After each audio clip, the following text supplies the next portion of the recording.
Hola, hola, bienvenidos, bienvenidas a Todo Cultura. Hoy tenemos un programa hermoso que hemos preparado porque tenemos invitados e invitadas en el piso. Vamos a estar hablando de todas las actividades que se fueron desarrollando en estos días dentro de la Cámara de Diputados de la Nación.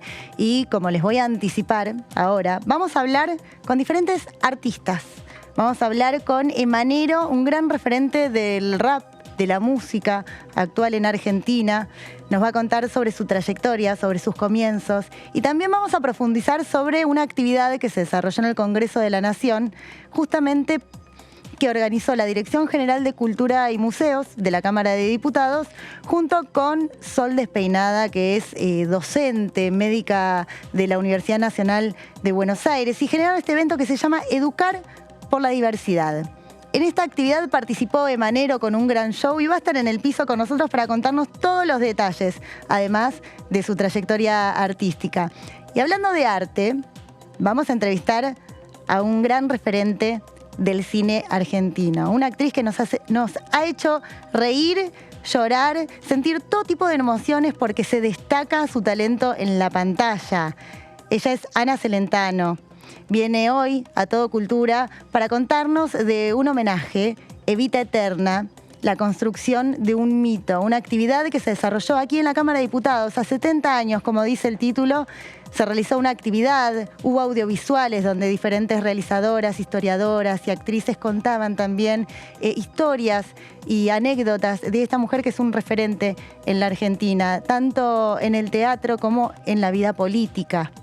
Y vamos a estar hablando también con un diputado nacional, alguien de la casa que nos visita hoy en el piso. Vamos a estar conversando con Rogelio Iparaguirre, diputado nacional del Frente de Todos por Buenos Aires. Se estuvo desarrollando en la Cámara de Diputados un encuentro para hablar de las políticas sobre drogas. Por eso lo invitamos el día de hoy al piso, para profundizar en este tema y también hablar, ¿por qué no?, sobre las características culturales de Buenos Aires, la provincia que representa. Pero antes de meternos en las entrevistas, porque son varios los invitados que tenemos el día de hoy, quiero contarles una curiosidad del Congreso sobre un diputado nacional, o no, tal vez no lo fue. Vamos a ver de quién se trata.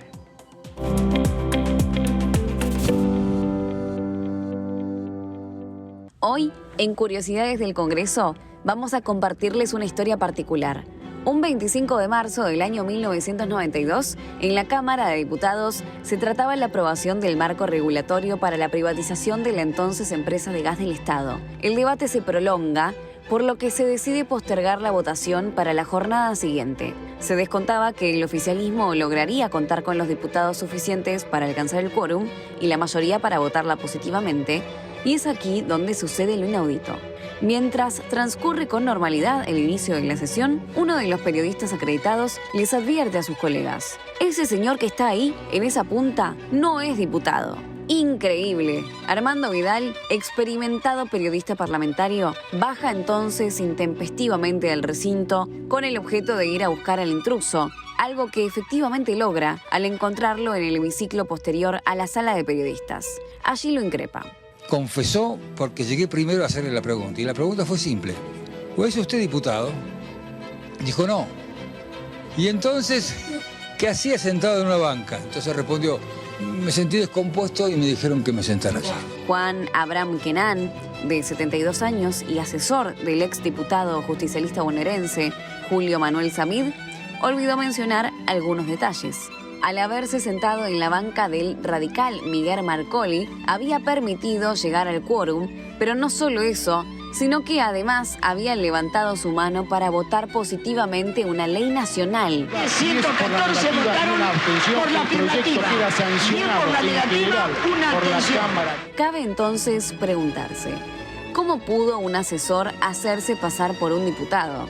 Aclaremos que, por entonces, los asesores podían caminar libremente por el recinto y el hecho de sentarse en las bancas de los diputados no era tampoco raro, ya que se trataba de una práctica común durante los eventos protocolares, donde muchas veces la recepción a la sala llena para alguna visita ilustre contaba con la presencia de estos asesores en lugar de los verdaderos diputados. Esa misma mañana se había recibido en la Cámara de Diputados a la entonces presidenta de Nicaragua, Victoria Chamorro. Lo cierto es que la presencia de Kenan no pasó desapercibida para la prensa y el otro día fue tapa de todos los diarios el accionar del entonces apodado Diputrucho. Las consecuencias: a la semana siguiente se volvió a votar la ley con la participación real de todos los diputados que dieron el quórum y la ley fue aprobada. Pero ¿qué pasó con Kenan y su jefe político? La justicia sentenció a Samid con 8 meses de prisión en suspenso por su responsabilidad política en el caso, que no le impidió terminar su mandato en 1995, y a Juan Abraham Kenan lo condenaron a 2 meses de prisión en suspenso por usurpación de títulos y honores. Una historia increíble que ocurrió en el Congreso y que vale la pena recordar para evitar que se repita. Bueno, y después de esta curiosidad, ¿no? Yo les dije que les iba a contar algo sobre un diputado que en realidad no lo era, no quería anticipar nada, pero bueno, en estas curiosidades la idea es que puedan conocer todo lo que sucede en la Cámara de Diputados de la Nación a nivel histórico, a nivel cultural, y ahora nos vamos a meter en un tema que tiene una vinculación fuerte con la Cámara de Diputados, porque vamos a tener de invitado, lo tenemos ya en el piso, en realidad, está con nosotros Rogelio Iparaguirre, diputado nacional del Frente de Todos por Buenos Aires. Bueno, buenas noches, diputado. Un gusto tenerlo en el piso. Gracias por la invitación. Te quiero preguntar primero por una jornada que fue muy destacada dentro de la Cámara de Diputados de la Nación, porque se hizo un encuentro de políticas sobre drogas, una actividad que también contó con el apoyo de la diputada nacional Mara Brauer, del Frente de Todos, y que lo que hicieron fue, por un lado, lo que era la 8ª Conferencia Latinoamericana y la 20ª Conferencia Nacional de Políticas sobre Drogas, donde recibieron referentes de distintos países. Y quiero preguntarte un poco, bueno, ¿cuál fue el eje de esta conferencia? Fue un encuentro con parlamentarios y parlamentarias de México, Colombia, Uruguay, Costa Rica, Brasil, Chile y de funcionarios, ¿no? Funcionaron varias comisiones en paralelo, el cierre fue el día viernes, fue un cierre en simultáneo. Por un lado, los máximos funcionarios responsables de los organismos que atienden la cuestión ya sea de la prevención de las adicciones o del combate al narcotráfico, que son dos cosas que van bien distintas. Y lo remarco porque el primer proyecto que presentamos desde que se constituyó la comisión fue el desdoblamiento de esta comisión, que bien digo se llama Prevención de las Adicciones y Control del Narcotráfico, que son dos asuntos de naturaleza absolutamente distintas, para poder atacarlas también por separado, claro. Porque además, y ya me meto en uno de los temas que se discutió ahí, hay una preeminencia, digamos, tiene un peso específico, hegemónico, diría yo, en esa agenda, que es imposible de combinar, el combate a las drogas, en los medios de comunicación, en general, incluso en los parlamentos, se queda subalterna la agenda de la atención y la prevención a las adicciones, queda subalterna a la otra. Con lo cual es un dislate que esa comisión, y en realidad desnuda un poco también la carencia de una mirada un poco más compleja que tenemos en Argentina, y este Parlamento no está exento de eso, porque de verdad esa comisión debería estar separada en dos. Ese fue uno de los temas que se trataron. Fue a agenda abierta el encuentro, es decir, no tuvo algún eje específico, sino que tuvo que ver con las experiencias de los países. En el caso nuestro, Mara Brauer y Carolina Gailar contaron la recientemente aprobada ley de cannabis medicinal y cáñamo industrial, pero también había, interactuando con los parlamentarios del continente, asociaciones civiles, miembros de la comunidad, de Norteamérica, Holanda también, de ONGs muy reconocidas en este sentido, y se habló un poco de algo que no es nuevo tampoco, de la necesidad de renovar los enfoques, ¿no? Nosotros venimos en la región trabajando con un enfoque que, por empezar, no nos es propio, sino que nos ha sido impuesto a lo largo de los años, que es el enfoque de la guerra de las drogas, que viene de Richard Nixon del año 71, y que tras ese enfoque viene el prohibicionismo, una guerra contra las drogas que ha sido, y a los resultados hay que remitirse, un fracaso absoluto. Claro. Pero que además, y esto es para mí muy interesante, y hablando de incorporar nuevos enfoques que puedan servir como aportes, primero al debate, después al análisis y al trabajo, ese enfoque de Nixon y de la OEA y de la guerra contra las drogas tenía en su teoría, digamos, en su fundamento, en su basamento confeso, porque hay otra parte que no es confesa, claro, digamos, ¿no? Pero en su fundamento confeso estaba basado en la teoría económica clásica, de la oferta y la demanda. ¿Cuál era la lógica que impulsaba, y aún hoy todavía impulsa, la denominada guerra contra las drogas? Hay que atacar la oferta para que ese bien se convierta en un bien escaso, tenga una incidencia elevando el precio de esa mercancía, ilegal, pero mercancía al fin, y alejarlo así al hacerlo más inaccesible de los consumidores. Bueno, pasó exactamente lo contrario. Si comparamos 1980 con el año 2000, el kilo de cocaína de máxima pureza en los Estados Unidos cuesta la mitad. Es decir, 20 años después... Bueno, ahí nos metemos también, esto es para un debate enorme, por eso también lo tratan en comisiones en la Cámara de Diputados, porque hay modelos de países. Vos recién hablaste que había referentes también del continente europeo, había representantes de la Unión Europea con sede aquí en Argentina, y uno piensa en casos de países como Holanda, donde tal vez tienen un sistema donde se accede a la droga de cierta forma, donde por un lado no se estigmatiza al consumidor y se ataca por otro lado lo que es el productor, el narcotraficante o el proveedor de las drogas, ¿no? Que creo que eso es importante, algo que mencionaste al comienzo de la entrevista, ¿no? Poder separar lo que es el narcotráfico de lo que es una adicción. Y no estigmatizar a una persona adicta, que por lo general es una persona que tiene también una enfermedad, una adicción, y que se tiene que tratar con un apoyo del Estado, con apoyo psicológico, con diferentes acciones donde no se lo estigmatiza por una problemática que tiene. Pero, diputado, yo pienso, bueno, el tiempo en el canal, en el programa, tenemos 1 horita de reloj y hay tantas temáticas que me gustaría tratar, y me gustaría invitarlo también otro día para poder desarrollar esta temática con mayor extensión, pero sé que estuvo con otras actividades y no quiero dejar de mencionarlas. Acá me están avisando también, no te olvides de preguntarle, porque usted también promueve muchas actividades culturales, además de esta fuerte lucha que tiene contra el narcotráfico, también promueve actividades en el ámbito cultural. Y estamos viendo, justo por eso lo quería mencionar, en el paño, el Monumento Nacional al Monte Calvario. Que esto es una declaración que usted buscó también para Tandil, la ciudad de Tandil, en la provincia de Buenos Aires. Y quería preguntarle, bueno, ¿por qué se escogió este monumento para declararlo, ¿no? Como un patrimonio, como un monumento nacional? Bueno, esto es una cosa de tandilense, ¿no? De bonaerense y de argentino también, porque el Calvario es una cosa fenomenal, monumental. Yo supongo, porque gracias a Dios Tandil es una ciudad muy, pero muy visitada, porque tiene enormes atractivos turísticos, entonces supongo que seguramente muchos de los televidentes ya saben de lo que estamos hablando. Bueno, en la gastronomía. Bueno, es que es...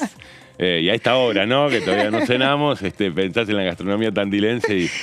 Bueno, el Calvario, no quiero, por eso digo, supongo que la enorme mayoría de los televidentes saben de qué se trata, además tiene fama mundial porque está erigido, es una reproducción del Calvario de Jesucristo, sus 12 estaciones, ¿no? Los últimos pasos antes de su crucifixión, que está erigido sobre un escenario natural, es decir, sobre un monte propiamente dicho. Tandil es una ciudad, como vos sabés, rodeada de sierras en su arco sudeste-sudoeste. El Calvario está montado sobre una sierra, ¿no? Sí. Que tiene no solo la cruz enorme de granito que lo corona en la cima, sino que en el recorrido, en la medida que uno va ascendiendo, tiene, como te digo, las estaciones del Vía Crucis, ¿no? de Jesucristo. Yo siempre supuse, pero por una cuestión de sentido común, que por lo que significa, por su historia, por quiénes han sido los artistas que han esculpido cada una de las obras originales y quién concibió la obra en general, los años que hace que tiene esto, siempre pensé que era Monumento Histórico Nacional. Claro, pero cuando soy electo diputado, el padre Andrés de la Iglesia del Carmen, una iglesia que está ahí sobre esa misma avenida, muy cerquita, apenas a 5 cuadras del acceso al Calvario, me planteó la inquietud y la necesidad y el deseo de que sea declarado Monumento Histórico Nacional. Le dije, eso ya es. No, me dice, tenés que estar equivocado. Cuando entré acá y chequeé esa información, efectivamente nunca había sido declarado. Presentamos ese proyecto, un proyecto muy sencillo, por cierto. Ya fue girado a la Comisión de Cultura y ahora la Comisión de Cultura lo mandó a la Comisión Nacional de Monumentos Históricos, que es fuera del Parlamento, que justo en este momento se encuentra con un recambio de autoridades. Su presidenta histórica Anchorena, que venía prorrogando su mandato, ahora ya no lo prorrogó, o sea que en estos días están eligiendo autoridades para que emita dictamen. Le hicimos todo un relevamiento a pedido de la Comisión Nacional de Monumentos y Sitios, un relevamiento fotográfico del lugar, así que estamos a la espera de que retorne aquí al Congreso y deseosos de poder votarlo. Además, tenemos en la Cámara un diputado tandilense también, al igual que yo, pero de otro bloque, y eso a uno le da a pensar que yo supongo esto no va a caer en la lógica de la grieta, ¿no? La próxima que le invitamos tiene que traer algún plato o algo de Tandil. Me comprometes a eso y me encanta. Unos quesos, unos salamines, algo característico, ¿no? Igualmente es lindo lo que contás de Monte Calvario, porque también cuando uno empieza a investigar cómo se erigió, cómo se construyó, fue con la colaboración a través, en principio, de donaciones de gente que vivía también en el lugar, hasta que también se termina sumando el Estado para poder concretar este sueño que tuvo el primer obispo que lo propuso, ¿no? Por una historia donde toda la población participó de la ciudad para que se pueda construir. Es uno de los espacios identitarios de Tandil, ¿no? Cuando uno ve imágenes de Tandil o aquellas viejas calcomanías que se pegaban en los autos que se hacían en los lugares turísticos, ¿no? Que qué sé yo, tenías la de Mar del Plata con el lobo marino. El lobo marino, claro. Bueno, en Tandil, hoy ya no se hacen más esas calcomanías, pero en los viejos Ford Falcon se veían en los autos las calcomanías con el Monte Calvario. Para los tandilenses es un motivo de orgullo y además hay una necesidad de que sea declarado no solo para recuperar, digamos, el patrimonio y la identidad, sino que además a partir de esta declaración como monumento histórico nacional, lo que nosotros pretendemos, y es lo que hemos conversado con el ministro de Obras Públicas de la Nación, Gabriel Catopois, es el Calvario está necesitando de ciertas obras de mejora, necesita mejorar su iluminación, necesita generar un sistema de acceso a las personas con movilidad reducida. Cuando eso fue hecho, no estaba en la agenda ese tema, y una persona o en silla de ruedas, o en bastón, o en andador, no puede llegar hasta la cruz, digamos, o al menos lo tendría que hacer con enorme dificultad y con asistencia de terceros. Estamos pensando también en eso, renovar el sistema de seguridad. Entonces, ha habido algunos hechos que se han dado, es muy grande. Todas estas obras aparte sirven para darle la impronta necesaria a la serie de acciones, ¿no? que hay que llevar adelante. Pero, diputado, yo le quiero agradecer por la visita al programa y le quiero contar que tenemos una sección, porque quiero que después una tarea para la casa. Nosotros tenemos una sección que se llama Diputados Recomiendan, donde diputados y diputadas que integran la Cámara de Diputados nos recomiendan propuestas culturales de la provincia que representan. Entonces, te invito a que nos recomiendes para un próximo programa características de la provincia que vos representás. Y si te parece, te invito a escuchar las recomendaciones de la diputada nacional Margarita Stolbizer.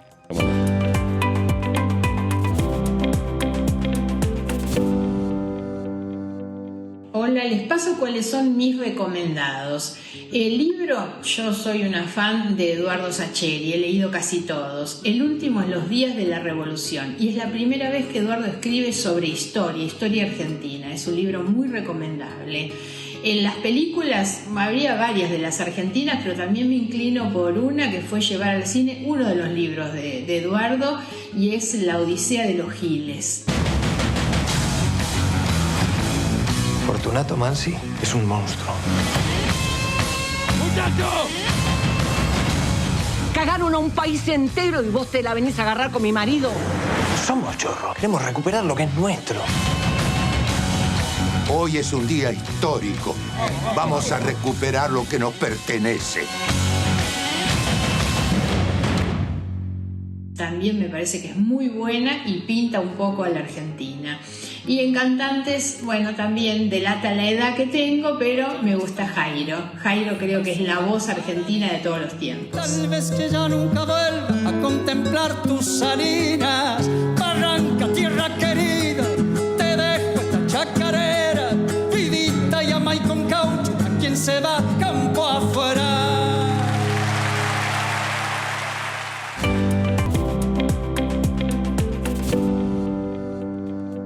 Bueno, y estamos hablando de arte, de cultura, con las recomendaciones de Margarita Stolbizer, y ahora les voy a decir por fin Ana. Está con nosotras también una artista reconocida, una actriz, como dije antes, que te hace emocionar del otro lado de la pantalla. Así que Ana Celentano, bienvenida a Todo Cultura. Es un placer tenerte en el piso. Gracias. Un placer para mí estar acá. Yo iba pensando y decía, bueno, viene Ana, ¿por dónde empiezo? Porque tenés una trayectoria tan extensa en teatro, en cine y en televisión. Y yo digo, sobre todo, en cine, que para mí es como la meca de... No sé si para mí, digo, yo considero que para los actores y las actrices también el cine es la meca de la profesión. Es uno de las formas de trabajo, de expresión, de las obras que uno hace que uno anhela mucho, digamos, porque es como una pantalla gigante, cuando una película le va bien es una cosa muy popular. Ahora está cambiando un poco todo, ¿no? Pero sí, la verdad es que tuve mucha suerte, hice muchas películas. Y también, bueno, participaste hace muy poco en el Congreso de la Nación. Quiero empezar preguntándote por esto, porque es una actividad que se llevó adelante junto con la Dirección General de Cultura y Museos, que se llamó Evita Eterna, 70 años de la construcción de un mito. Estuviste participando en una actividad donde hubo realizadoras, historiadoras, actrices, y quería contarte, bueno, cómo fue el evento, en qué consistió tu participación como Evita, además, ni nada más ni nada menos que básicamente, Evita. En realidad, mi participación fue a través de un cortometraje que hicieron las chicas de ahí de la comisión. Tenemos un tape, a mí me gustaría que mientras el tape, si lo podemos ver, porque nos vamos metiendo, porque yo no lo pude ver en todavía, la historia. Bueno, vamos a ver de todo, de todas las Evitas. Vamos a ver fragmentos. 20 minutos tenía el corto, ¿no? Claro, exactamente. Ahí está. Ya. Yo creo que la mejor, Espectacular. La de Esther.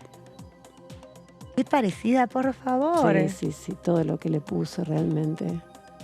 Impresionante. Laura, mirá. Mirá qué linda. Bueno, si te parece, lo ponemos en tape un ratito, así toda la audiencia puede verlo. Vamos a ver fragmentos del corto en el que participó Ana Celentano en este homenaje a Evita.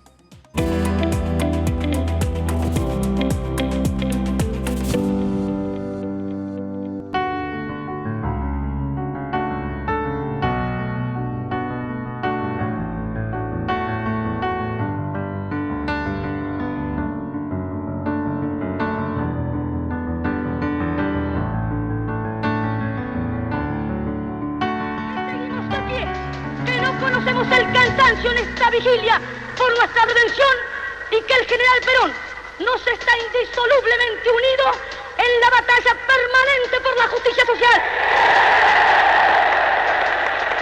Buenas noches, Eva Duarte. Sí, me acuerdo perfectamente de usted, Eva. Estuvo en la secretaría. Juan.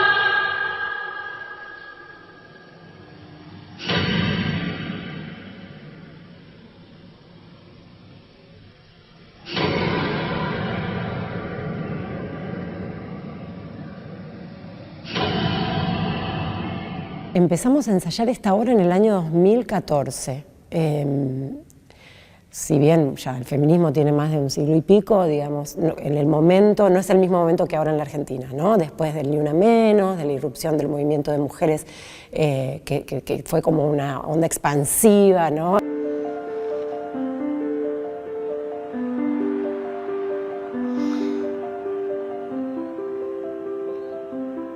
Expresó la señora Eva Perón, haré lo que el pueblo diga. Ahí, no lo hizo.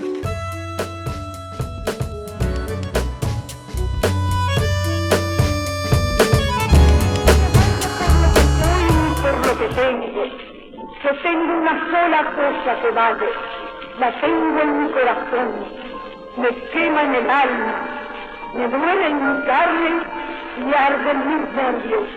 Es el amor por este pueblo y por Perón.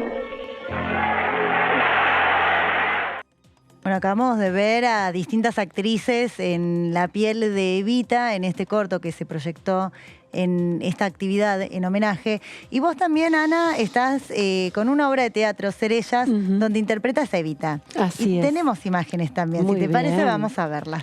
A ver.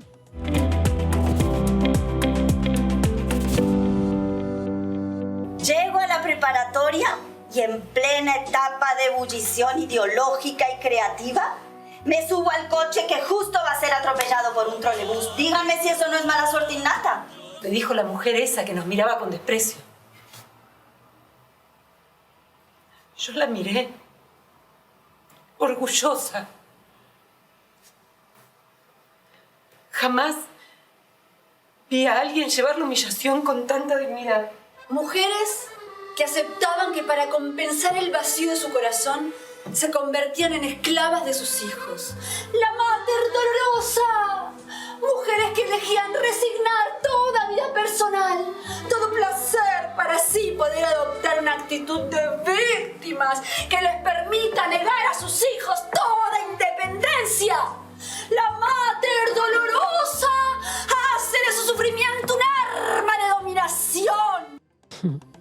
Bueno, Ser Ellas, ese es el espectáculo. ¿Y cómo es interpretar a Eva está Perón? buenísimo, está buenísimo. Qué sé yo, sobre todo porque uno se saca las ganas, ¿no? De transitar por esas palabras, por esos discursos, por esas sensaciones que uno ve en ese personaje tan emblemático que es Eva Perón, que es un personaje que divide aguas, pero que al mismo tiempo dejó una huella no solamente en nuestro país, sino internacionalmente. Digamos, es un personaje enorme el de Evita. Para mí tiene una característica que al principio me daba un poco no de rechazo, sino de temor, un par de veces que había surgido la posibilidad de hacerlo, ¿no? El personaje de Evita es un personaje con el que vos vas a competir con el imaginario que tiene cada uno de los que te vaya a ver en su cabeza, digamos, es muy ¿no? popular. Es muy popular, hay documentales, hay filmaciones de ella, hay discursos grabados, hay millones de representaciones de diferentes actrices sobre su personaje. Entonces es como que uno se pregunta, bueno, ¿qué puedo aportar yo? ¿Qué más puedo ofrecer de esta Eva, no? Y lo que me interesó de la obra, cuando me la ofreció Anabel, que fue la que promovió el espectáculo, me parecía que era muy lindo. ¿No? Claro, Anabel Cherubito, me pareció interesante pensarla a Evita junto a estas otras dos mujeres, ¿no?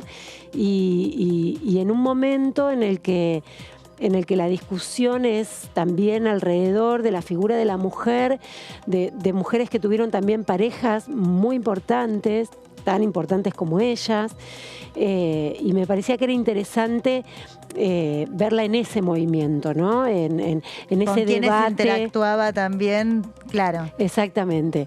Y ahí me lancé. Y cuando uno también se mete en eso, empezás a ver material, a buscar. Y es un personaje que yo admiro muchísimo. Creo que Evita es la mujer más importante de nuestra historia, ¿no? Por lo menos de nuestra historia reciente. La tenemos a Cristina, que fue 2 veces presidenta, que hoy es vicepresidenta, que ha sido senadora y de todo, ¿no? Pero bueno, está muy cerca, muy en presente, pero de la historia la vemos a Evita y decimos, Evita realmente le cambió la vida a las mujeres de nuestro país, a todas las mujeres, no solamente a las mujeres que la apoyaban, ¿no?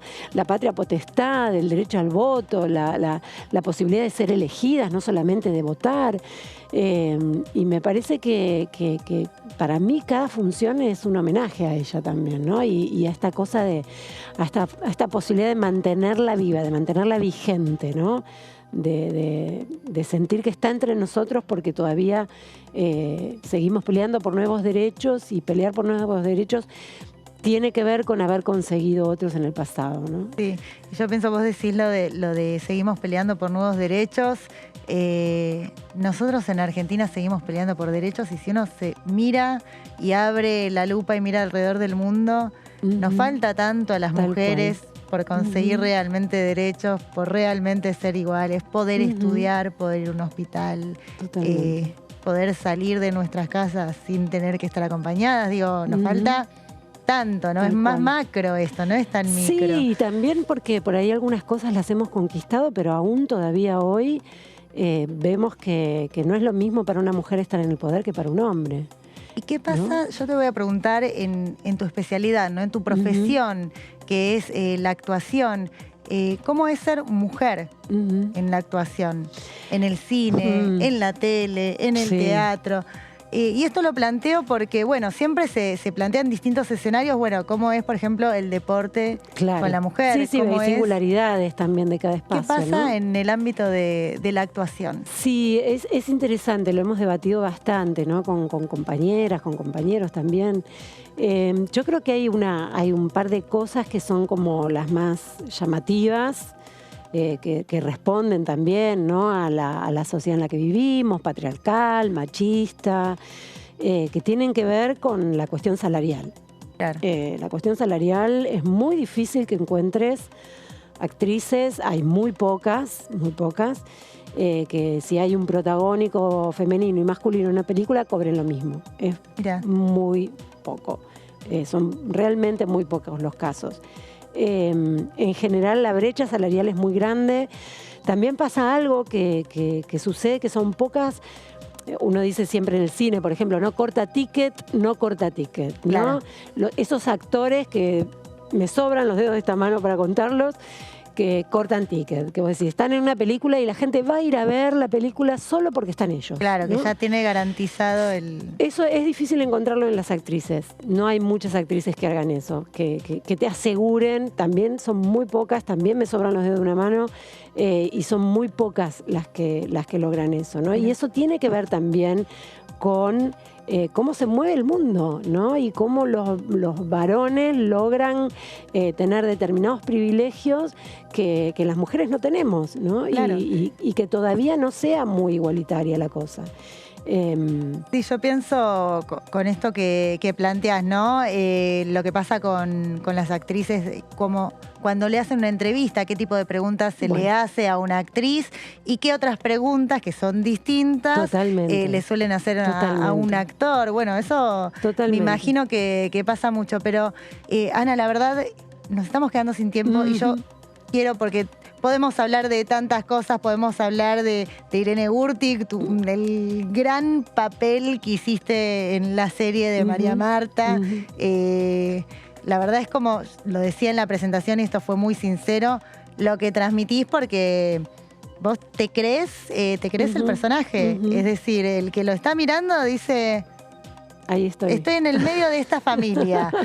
Si tuvieses que decirme el personaje que más te gustó interpretar, que no sea Evita, porque la acabas de describir con mucha admiración. Entonces digo, además de Evita, el personaje que más te gustó hacer, porque tenemos en tele, en cine, pero... Sí, hay muchos personajes. La verdad que sería injusto elegir La viuda uno solo. de los jueves. La viuda fue un gran personaje.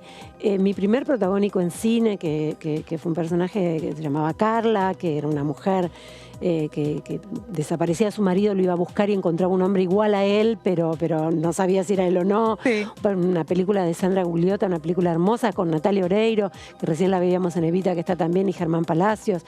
Hay un personaje que me gusta mucho, que es un personaje real también, que se llama Salvadora Medina Onrubia, que era una mujer feminista, ella también poeta, periodista, fundadora del diario Crítica, junto con Natalia Botana, anarquista, una mujer que se paraba en los mitines anarquistas a defender obreros y a defender luchas anarquistas y luchas de la clase trabajadora. Mujeres, ¿te gusta interpretar entonces mujeres sí, con una personalidad aguerrida y con una convicción también? Más que me gusta, he tenido la suerte de que me pudieran elegir para esos papeles, así que muy contenta con Ana, ellos. un placer tenerte en el piso. Yo quiero que nos digas dónde podemos ver, porque estás en cartel con el espectáculo, dónde te podemos ver y qué días y a qué hora. Estamos en el Teatro El Tinglado los viernes a las 20 horas con Cerellas, así que esto es en Mario Bravo 948, y a partir del 17 de septiembre, déjame decirlo también, en el Teatro 25 de Mayo, en el Centro Cultural 25 de Mayo, ahí en Villa Urquiza, precioso teatro, con 600 caballos de fuerza, otra obra preciosa donde hago una camionera hermosa, hermoso trabajo, así que bueno, los invitamos para que vengan. Siempre mujeres con personalidad y con carácter. Sí, bueno, Ana, un placer tenerte en el piso beso y te esperamos nuevamente. Muchas gracias. Vamos a ir a verte Dale, al teatro. me encantaría. Bueno, un placer hablar con una actriz de tal trayectoria. Yo quiero que se queden acá, que no se vayan, porque nos vamos a ir a un corte, pero volvemos con otro entrevistado. Va a estar en el piso Emanero, así que quédense del otro lado.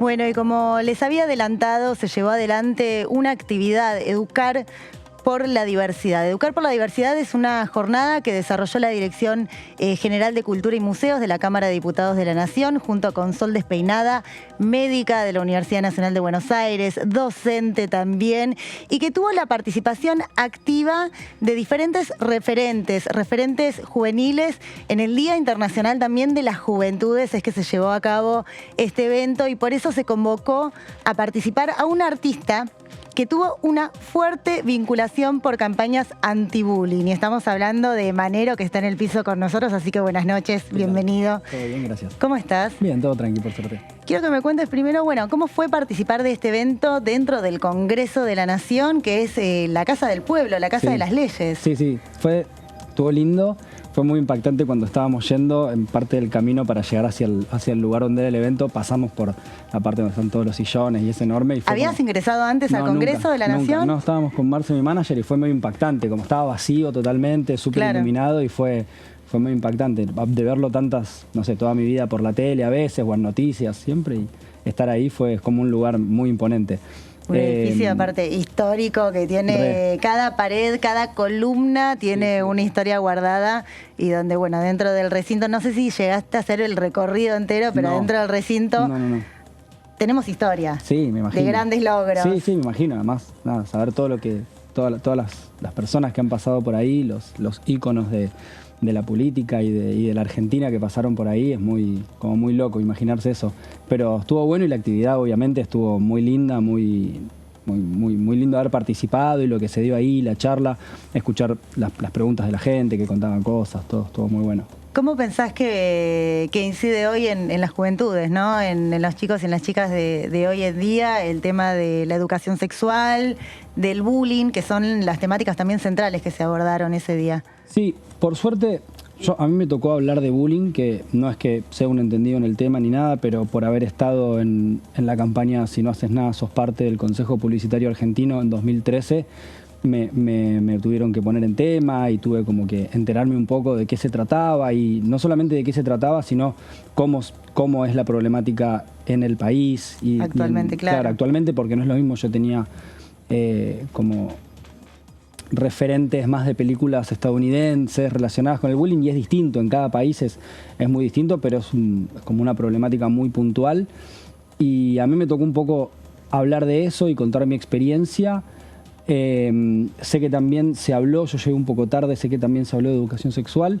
Me da la sensación, si tengo que hablar sin saber y opinando desde afuera, que en bullying por suerte se avanzó mucho más. Sé que en educación sexual se está avanzando mucho, pero también hay mucho en contra, falta muchísimo, y con el bullying quizás es un poco más fácil, entre comillas, porque no creo que nadie esté en contra de una campaña para concientizar sobre el bullying, pero sé que sí hay mucha gente en contra de campañas para concientizar sobre educación sexual, y bueno, para poder tener una ESI verdaderamente efectiva y funcionando integral al 100%. Sé que es un poco más complicado y que se está luchando mucho. Yo desde mi lado también intento luchar contra eso para que finalmente podamos tener ese derecho.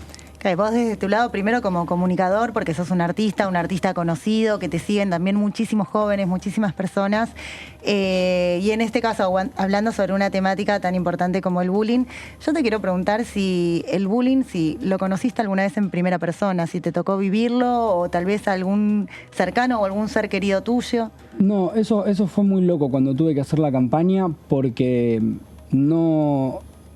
Digo, cuando me informaron y me contaron, la verdad que no pude detectar ni casos propios, ni en mi curso, por suerte, ¿no? Claro, yo tuve un curso muy chico, éramos 15, 16, siempre, nunca tuve un curso muy grande. Y por suerte en los 5 años de secundario y en los años de primario tampoco he sufrido ni visto nada, lo cual en un punto me alegra.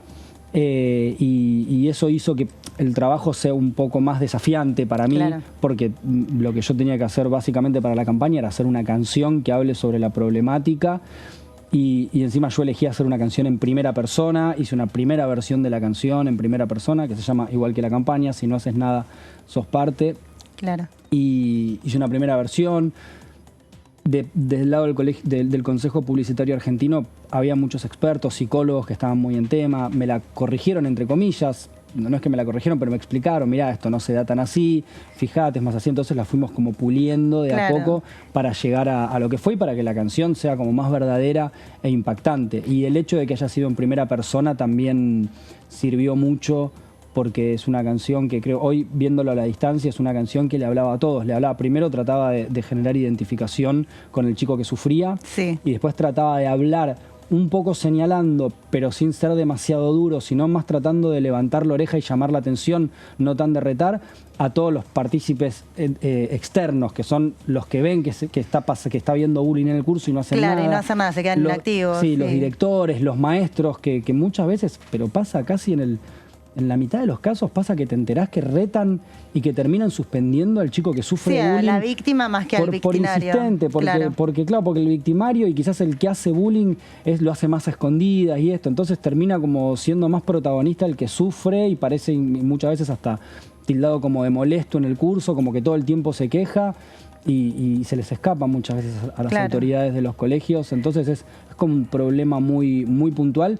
Y lo que necesita un abordaje aparte complejo, ¿no? O sea, y para abordarlo totalmente, y para abordarlo lo que había que hacer primero, había que isolarlo, había que decir, bueno, este es el problema, que no se mezcle con que dos chicos se pelearon, se agarraron a las piñas en el recreo, que también está mal y tampoco tiene que pasar, pero no es que dos chicos se tenían broncas y se pegaron, entonces había como que detectar muy bien y ponerle márgenes y límites al problema para decir, cuando sucede de esta manera es bullying, y sobre todo lo más difícil creo que pasó en esa época, en esos años, entre el 2010 y el 2013-14, era la palabra bullying. No se sabía si usar esta palabra que tiene que ver, traducida al castellano, sería ¿qué significado toreo. tenía totalmente? Exactamente, qué significado tenía, si usábamos esa palabra, si se ponía otra palabra y quedaba como un problema aparte y la gente no lo relacionaba con lo mismo en otros países. Entonces fue todo un tema. Es que también es algo internacional, no pasa solo en Argentina, pasa en el mundo. Sí, es y lo sufren a diario muchos jóvenes. Pero bueno, yo recién te preguntaba a vos cómo había sido tal vez tu adolescencia o tu infancia, si te había tocado vivirlo en primera mano, pero también pienso, claro, vos ya de muy chiquito estabas con la cabeza metida en la música, desde muy chico, ya a los 13 años, ¿no? Descubriste el rap.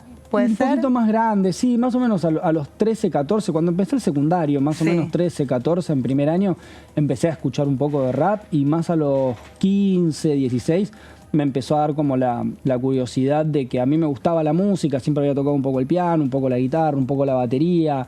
Y dije, bueno, si me gusta esto, si siempre quise hacer música y ahora me gusta esta música, empecé como a conectar los mundos, de decir, ¿y por qué no hago esta música que me gusta? Que era otra cosa, no había que tocar nada, en realidad había como que escribir letras, era muy distinto. ¿Cuáles eran tus referentes en ese momento, cuando empezaste? Y como referente así principal, cuando recién empecé a escuchar, era Eminem, era como el número 1 mundial, el más conocido, el que más llamaba la atención, el que estaba en boca de todos. Y para mí fue como Eminem el primer artista que quizás yo lo escuchaba sin saber exactamente qué género musical hacía, pero me llamaba la atención, me gustaba la ropa, me gustaba cómo se movían, me gustaba cómo sonaba la música, lo distinto que era al rock, a la música alternativa, quizás al metal, al hardcore, que también estaban, al new metal, que estaba muy de moda en esa época, y el rap, el hip hop eran muy distintos, eran como más lentos, más minimalistas, y me aparte, una época, perdón, ¿no? Pero que era una época donde había muchas tribus urbanas, y cada uno se enmarcaba con un estilo musical, con una forma de vestirse, con también una actitud un poco poco enfrente a la vida, porque me acuerdo que tenías las personas que tal vez les gustaba más la música dark, Marilyn Manson, y les decían los darks. Tenías la gente que tal vez le gustaban los Rolling Stones y eran los Rollingas. Sí, bueno, sí. Era bastante binario. En mi adolescencia fue bastante binario. Claro. Eran los Rollingas y todo lo demás. Y todo lo demás eran los hardcore, los alternativos, los que iban a la Bond Street. Era como, estaba muy, muy claro. Después más en el 2010, 11, 12, empezó el tema de los floggers, los guachiturros, esto se empezó como a abrir más y empezaron a ver cada vez más tribus. Pero cuando yo era adolescente me acuerdo que era muy marcado. Eran los Rollingas, que eran los Stones primero, o eras Stone o eras hardcore, skater y todo lo demás. Lo que entraba en esa misma definición. Y te hago una pregunta, porque bueno, vos de muy chico descubrís el rap, te empezás a interesar por este tipo de música, por este género musical.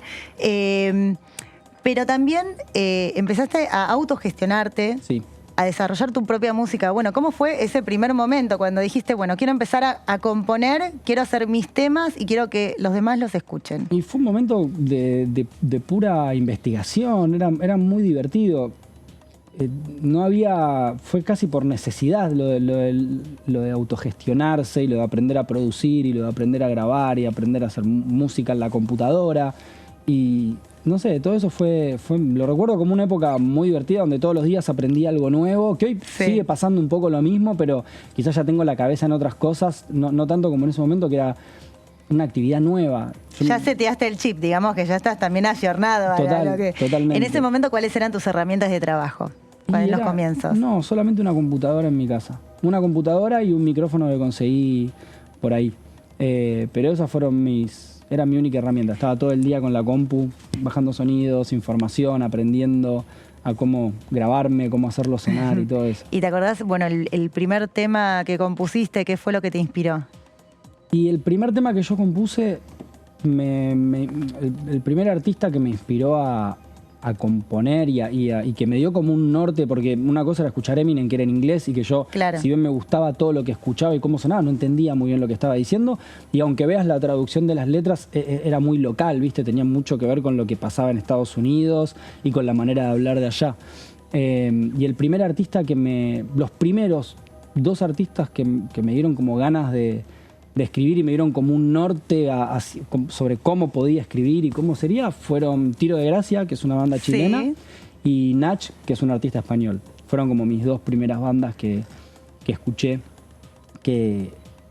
¿viste cuando alguien toca la guitarra? De empezar, porque vos justo, perdón, ¿no? Vos mencionaste Tiro de Gracia, pero claro, en un momento era la banda que escuchabas y después era una banda que era Tiro de Gracia y Emanero. Eran los dos referentes del momento. Y terminamos, de hecho, muy rápido terminé haciendo cosas con ellos. En el 2006 ya tuve la suerte de poder tocar y grabar un tema con ellos. Se me dio muy rápido toda esa parte. A Nach lo conocí más adelante, lo habré conocido creo que en el 2010, 2011. Nunca hice nada con él, pero tuve la oportunidad de conocerlo. Y nada, esos son los artistas que cuando uno empieza a tocar la guitarra, toca arriba de las canciones que ya conoce. Y cuando empezás a rapear es un poco parecido. Intentás rapear como alguien que te gusta. Y después vas como puliendo tu estilo y todo eso. Bueno, yo pienso en tu estilo, ahora sacaste un temón, Bandido, que estás con otros artistas, está también Roger King. Exacto. Sí, un temazo que viene de Chernobyl, o sea, Chernobyl en plena pandemia. Sí, y después directamente post pandemia. Un bolero directamente. Bandido. Y eso fue como, no sé, ya como hice tantas cosas y grabé tantas canciones y quizás hice tanto. Tengo tantas canciones de rap un poco más seguras, por decirlo de alguna manera, más directas. Me dieron ganas de empezar a experimentar un poco y jugar con otras cosas. Y bueno, esto del bolero que saqué en mayo, ayer saqué una cumbia con Karina. Estoy como se fusiona, es un género que puede fusionar con otros estilos musicales. Es un género también. Que puede fusionarse y yo estoy en una etapa que busco jugar y divertirme y hacer cosas nuevas sin importarme si van a funcionar o no van a funcionar, simplemente estoy como más jugando. ¿Y qué se viene? Y ahora no sé, acabo de sacar un tema, así que estoy... ¿Qué se viene? Ahora estoy con la cabeza muy puesta en los shows de acá a fin de año, en tratar de hacer un buen show grande en Buenos Aires y de poder llevarlo a otros lados. Tengo ya varias fechas cerradas por el resto del país. Estoy muy con la cabeza en eso. Tengo varios demos. Soy un poco caótico a la hora de producir también. Suelo tener 3 o 4 cosas a medio hacer y voy decidiendo muy sobre la marcha cuál es el próximo y todo. Sí. Y estoy en esa etapa. Ayer estoy en pleno lanzamiento hace 24 horas, así que todavía tengo la cabeza muy puesta en No me digas que no, que es el último lanzamiento y ya pensando a poquito que va a ser lo próximo. Bueno, Emanero, la verdad es un placer tenerte en el piso. Bueno, escuchar también cómo transmitís y cómo te informaste cuando tuviste que comunicar una campaña sobre el bullying y después, bueno, la trayectoria que tenés desde la autogestión a llegar donde estás hoy, comunicando con letras también, ¿no? Porque hay que prestar atención a las letras de tus 100%. Temas. Sí, no, hay que prestar atención a las letras. Tienen su crítica y tienen su impronta, así que muchísimas gracias. Por favor, gracias a vos. Bueno, Emanero, un gran músico, compositor argentino, conocido dentro del mundo del rap como uno de los grandes referentes que tenemos a nivel local y también internacional porque nos representa en distintos países. Un placer tenerlo hoy en el piso. Y nosotros, ¿qué pasa con nosotros? Nos vamos a ver el próximo miércoles a las 23 horas en Todo Cultura, en la pantalla de DTV, porque estamos preparando un programa muy especial. Así que los espero y las espero, no se lo pierdan.